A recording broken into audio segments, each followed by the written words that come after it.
So this evolution of adaptive climate justice or adaptive jurisprudence, which just belongs to Pakistan or the global south, unlike the north, marks a pivotal moment in the legal landscape where the scope of justice is expanded to address interconnected challenges that were previously outside the purview of environmental law. We now suggest climate-resilient urban planning, agriculture, irrigation, farming practices, etc. So the scope increases. If we examine the climate jurisprudence, we see that it has been largely directional. So what have we done in the last maybe 5-7 years? Coming up with very interesting jurisprudence, which has been globally quoted now, especially Asghar Laghari case and some of the others. People talk about it internationally. But what has happened in Pakistan? Has anything changed as far as climate justice is concerned? No, I would imagine. Because all we did was we gave directions. Please do fix this. Please go do fix this. Come up with a new plan to do this. But never figured out whether at all the government had political will, but that's aside. Did they ever have the money to do this? Or did they have the budget to do this? We never talked about it. Somehow the government never raised this question before us either. So while the courts kept on directing in Asghar Laghari, DG Cement, and a number of other score of cases that we'll do this, CDA was directed to come up with a design which is climate resilient. All things in Islamabad should be urban climate resilient. But nothing really happened. The directions are there. They've been quoted all over the world. The jurisprudence is very robust and exciting, but nothing happens on the ground. So debate and discussion at the recent COP29 at Baku brought a fresh perspective of what is really not happening. To address these challenges, to achieve meaningful adaptation or to succeed in a claim for loss and damage caused due to climate change, climate finance becomes an indispensable lifeline. So climate change may be global, but the solutions are not shared equally. Those with resources hoard them, leaving the most vulnerable to perish, said Greta Thunberg. So for a country like Pakistan, which is highly vulnerable to climate change, the availability of robust financial resources is critical for building resilience and protecting its people. Climate finance supports adaptive measures like food defenses, flood defenses, drought-resistant crops, sustainable urban infrastructure, and community-based disaster response systems.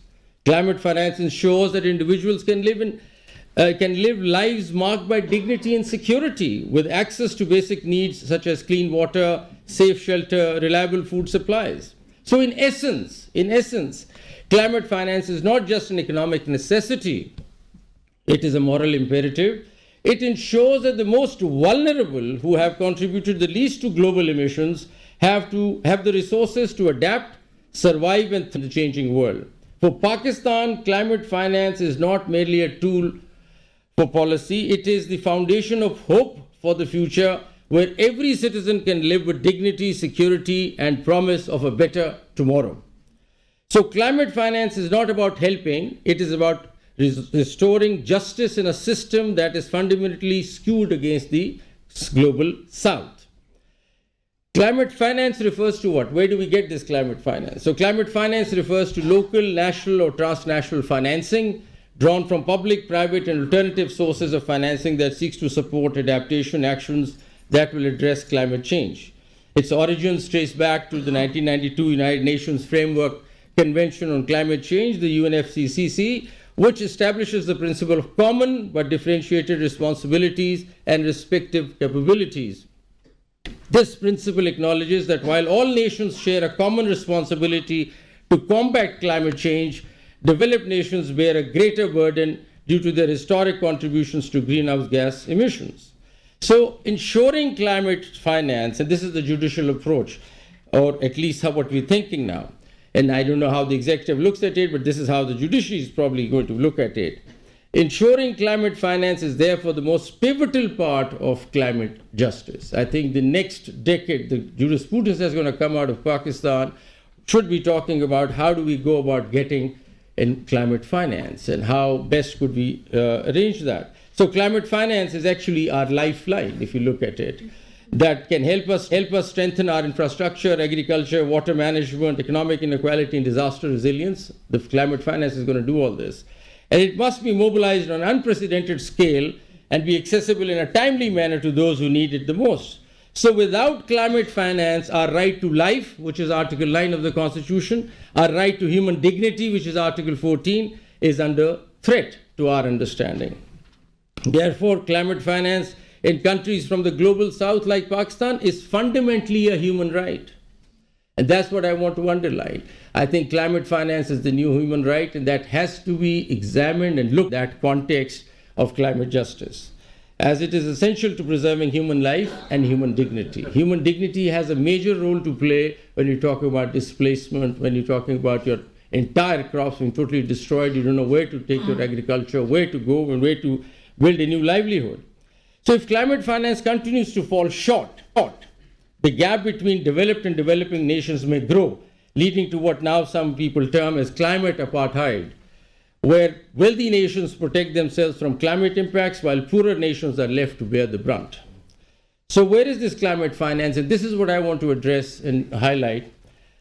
Climate finance would largely come from the global funds under the Paris Agreement. So we have the Green Climate Fund, GCF, very good, established under the UNFCCC to channel about $100 billion annually by 2020 to developing countries, as it said. Performance, they've just pledged $40 billion and far below its target. The issues, the disbursement rate is slow. Only 25% of the pledged funds have been disbursed. And I looked around and I looked at the architecture behind these funds. How do we access these funds? How do we reach out to these funds? What's the process? It's unbelievably difficult. You can't reach out to these funds. How do you go about it? How do you handle dispute settlements? How do you negotiate on this? Suppose you say our loss and damage or my adaptation budget is 20 billion and they say no, we just think it's 10 billion. How do we settle that issue? Where does the issue of climate science come in? Is the country prepared with climate science to argue and articulate a claim before these international forums? So to me, it's like truck ki batti ke piche hum lage hue, there is nothing that's coming our way. So I just want to highlight that this global finance that we're talking about is not actually trickling down. I mean, as a judge, I looked at, there are no procedures, there's no architecture, there's no regulatory framework on how does it actually go. It falls outside our jurisdiction, we can't really enforce it, for which I propose that there has to be an international climate court because there's no way you police all these things, but there is no mechanism available, and that sort of worries me because this is going on for such a long time and nothing is trickling down. Similarly, adaptation fund. So there is nothing really that's coming down. The loss and damage mechanisms are also there, but emerging under decisions made under COP27 to address irreparable climate losses in vulnerable nations. Now, let me highlight that loss and damage is an immediate requirement. You need that money immediately. We need $20 billion to fix the flood issue. You see, so that's the money that you require immediately, whereas adaptation could be slightly more continuous, slightly long-term, but loss and damage is an immediate requirement, but nothing is actually coming our way. So as far as loss and damage is concerned, implementation is still in its infancy with no clear funding architecture or substantial disbursements. Highly politicized with donor countries resisting mandatory contributions. So challenges in accessing global climate funds, there are bureaucratic hurdles. Then we have stringent eligibility criteria which we cannot meet. Inequitable distribution, larger developing countries with better institutional capacities like India and Brazil often secure more funds, leaving smaller or more vulnerable nations behind. Small island developing states, SIDS, and LDCs receive minimal funds despite being the most vulnerable. So power imbalance also, decision making in global funds is often dominated by donor countries with limited input from the recipient nations. So this goes on, and there's a slow disbursement rate as we look at it. But that worries me. See, there's also a political resistance to this. What has been the response of the government? Well, I think they did put up a good show at Baku, and I think the current advisor to the Ministry of Climate Change, Mrs. Rumina Khaled, is trying to do as much as she can, and I compliment her efforts. But, you know, there is nothing much that comes out. And I look at their official statement, and they say, we've just finalized the National Climate Finance Strategy. Very good. Where is it? What is it? I haven't seen it. It's just being finalized somewhere. So, and they say that we've applied, we've made applications to the Green Fund. Nobody gives a figure as to what money has actually come to Pakistan against it. And they keep referring to figures, and I don't want to bother you with those. It talks about a number of figures, but nothing really clearly shows what's the amount that has actually come to Pakistan. So this goes on. So what do we do then? We could have some other options also. Okay. Actually, I'm not used to this in the courts, but not part of my structure, so nobody tells me how much to see, but I'll just shut up in just a while. No, so I'll just cut through this, but some of the initiatives that the government wants to take is to reach out to the vulnerable 20.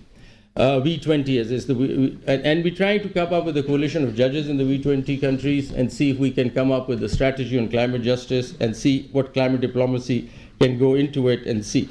But let me just quickly now, considering that I just have 5 minutes, I thought we could rely on alternative sources of Islamic finance. That's another big area, and there are a number of areas that you can go into that and see if we can raise money through Islamic finance, carbon markets. All of this is still in discussions. Nothing has really come through. Maybe some other Islamic countries have done this, but we haven't reached out and done that yet.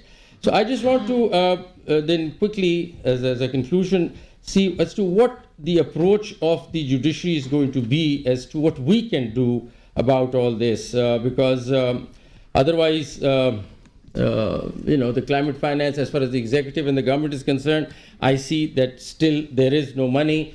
As I said, there could be domestic, you can raise money domestically through private players like the carbon markets. We could have the Islamic finance going. Let me also tell you that the Climate Finance Act 2017 talks about climate fund. And recently at the Supreme Court, we took up this case, earlier took up this case under the constitutional bench, to which I'm not yet a party. So now the new constitutional bench will look into it, but we're talking about there is no authority. The law came out in 2017. We're sitting in 2024. There is no authority, climate change authority, which is an apex body looking at climate change in Pakistan. So there is no authority. So the court reached out to the government, directed them to come up with an authority. They're still working on it and interviewing people how to get the authority in place, and maybe they will soon do it. The second question that we asked them in the court was that under the law, there is a climate change fund. Is there any money in the fund? Is the fund created? There is no fund established. Considering that climate change is the most serious existential threat Pakistan is facing, there is no climate change fund under the Climate Change Act 2017 as we speak, and nothing was allocated in the recent budget either, which is sad. So, secondly, there are no rules. Even if there was a climate change fund in Pakistan, how does an individual access it? If my lands have been destroyed because of climate change due to drought, how do I access the climate fund? What's the mechanism? What are the rules? What is the, how does this how do we work through this? We don't know. So the pattern globally, the pattern domestically is also the same as it is internationally.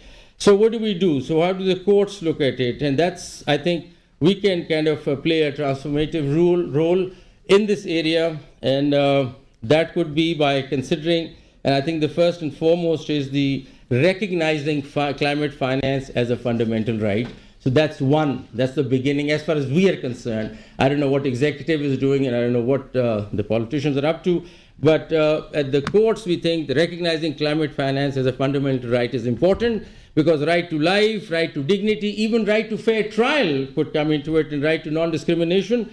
Courts can recognize climate finance as a fundamental human right, emphasizing its necessity for the survival and development of vulnerable communities by establishing a clear judicial understanding that climate finance is tied to the right to life, health, and sustainable environment. Courts can push for stronger legal obligations for both domestic governments and international entities.